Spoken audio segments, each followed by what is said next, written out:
परीक्षित जी महाराज ने सुखदेव जी से पूछा, महाराज गलतियां तो हो ही जाती हैं इंसान से, क्योंकि मनुष्य गलती का पुतला है, ये अक्सर हो ही जाती है। तो जाको कोई उपाय तो होगा, कोई पापों से बचने का कोई उपाय भी तो रहता होगा। बोले हाँ रहता है। 3 उपाय हैं। पहला उपाय, गुरु के दिए हुए मंत्र का जप करना। मंत्र का और नाम जप और मंत्र जप, इन दोनों का ज्यादा से ज्यादा जाप करना पहला उपाय। दूसरा उपाय है कथा का श्रवण करना, गायन करना और कथा की व्यवस्था करना और कथा कराना, ये दूसरा उपाय है।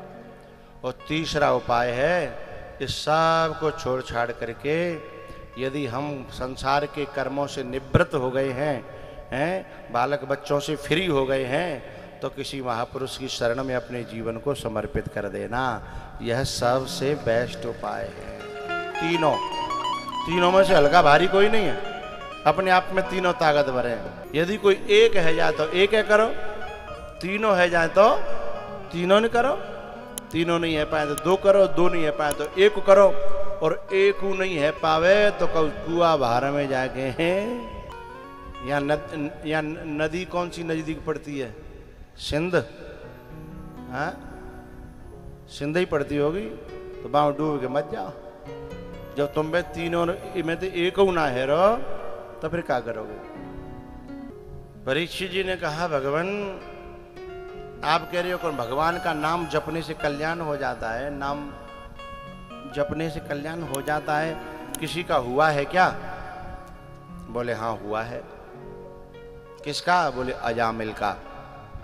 अजामिल जो था वो बहुत बड़ा पापी था, चोरी करता था, बदमाशी करता था, पिया खाई करता था, और अपने घर में देह का व्यापार करने वाली नारी को रखता था।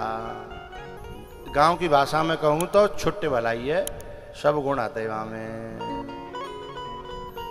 लेकिन एक बार संतों की टीम टोली वहां पे आई उस गांव में, बच्चों से पूछा कि बेटा कोई ऐसा भगत बताओ जो हमारी सेवा कर सके। गांव जो है वैसा होते का उद्दंड लोग उनको सो बालकों बिन कई छोरा आते ही उनकी हैं उद्दंड न के वे खेल रहे जो उन्हें बाबा ऐसा घर बता में कि जिंदगी में कबू नहीं भूलो ऐसी सेवा हो है। तो उन्हें अजामिल को घर बता दो। अजामिल संतों का विरोधी था। जब कोई गलत रास्ते पर चल पड़ता है तो वो स्वाभाविक ही धर्म का विरोधी हो जाता है, संतों का विरोधी हो जाता है, बुद्धि भ्रष्ट हो जाती है। तो क्या हुआ, उन्होंने रास्ता बता दिया अजामिल के घर का। अजामिल वहां था नहीं, वहां जो उनकी जो उसकी जो नारी थी, उसने देखा कि मेरे घर संत, हाय राम मेरे यहाँ संत कैसे, मेरे घर में तो ऐसा कोई अच्छा काम भी नहीं होता। और अजामिल को पता लग गया तो ये बड़ा गड़बड़ हो जाएगा। लेकिन एक बात बताऊं, हमारे देश की माताएं जो होती हैं उनका हृदय एक अलग धातु का बना होता है। वो अपने जीवन में कैसी हों, अपने आदमी के लिए कैसी हों, सास के लिए कितनी बुरी हों, जेठ के लिए कितनी बुरी हों, नंद के लिए ओ बैरियो ने नार तो हला करो हैं, इनके लिए बुरी हो सकती है वो। लेकिन घर पे कोई अतिथि आवे, कोई भिक्षुक आवे, कोई संत आवे, वो उनके लिए कभी बुरी नहीं होती हैं। कोई कैसे भूखो प्यासो आ जाए और अपने घर पे आके कह दे मुझे भूख लगी है, हैं, चाहे छोटी सी बच्ची हो चाहे बूढ़ी माता हो, छोटी से लेके बूढ़ी तक, वो प्रयास करेगी कि मेरे घर से कोई भूखो प्यासो नहीं चले जाए। ये मेरे भारत की एक तासीर है, खून में, ब्लड में, डीएनए में है कि मेरे घर से कोई भूखो प्यासो न चले जाए। ये आदमियों में नहीं होता। जी ऐसे खड़ूस होते हैं कि जा 4 फटकार दे मैं, हैं कि तू हट्टा कट्टा करे ना जाती का। हैं एक सेठ जी थे, दुकान पे बैठे बैठे लिखा पढ़ी कर रहे, एक प्यासा आदमी आया, बोले सेठ जी प्यास लगी है बहुत, ने पानी पिया दो, मटका धरे हो बगल में, लेकिन वो खुद पी नहीं सकता था, वो सेठ जी से कह रहा था। बोले नेगर गुलाबी, एक आदमी आ रहा है, मेरा नौकर था, बोले आदमी आ रहा है, अभी पिलवाता हूँ।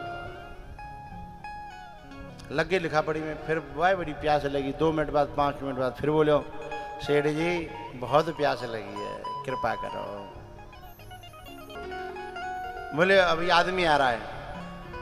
4-6 बार जब ऐसे कही तो प्यासी ने एक बड़ी प्यारी बात कही, दिल में बैठे तो तालियों से उस बात को समझ जाओ, तो उस बात का आदर करना।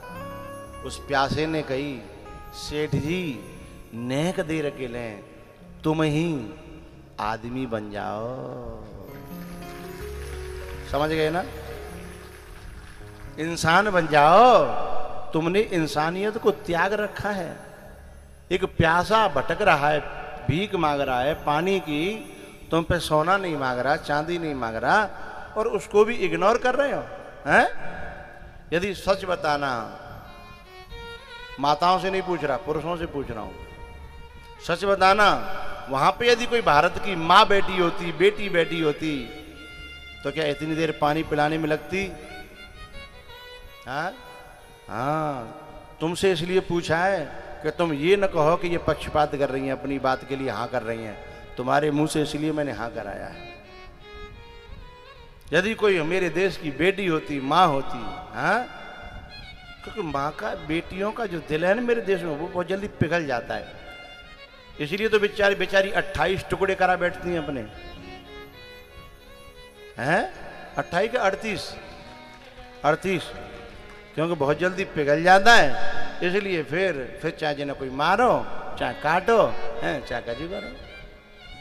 ये पिघलने वाला दिल कुछ जगह तो अच्छा होता है, लेकिन कुछ जगह बुरा भी होता है।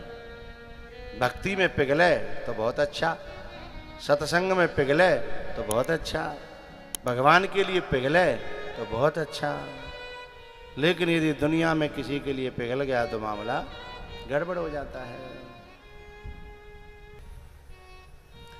उस नारी ने जो है उनकी सेवा की, रात्रि में वो सो गए, जो भी भोजन पानी था वो सब दिया।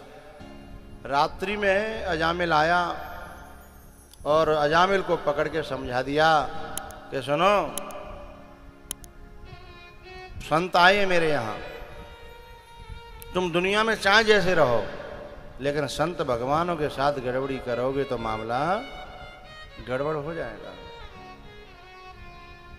इसलिए संतों से सुबह अच्छी तरह पेश आना,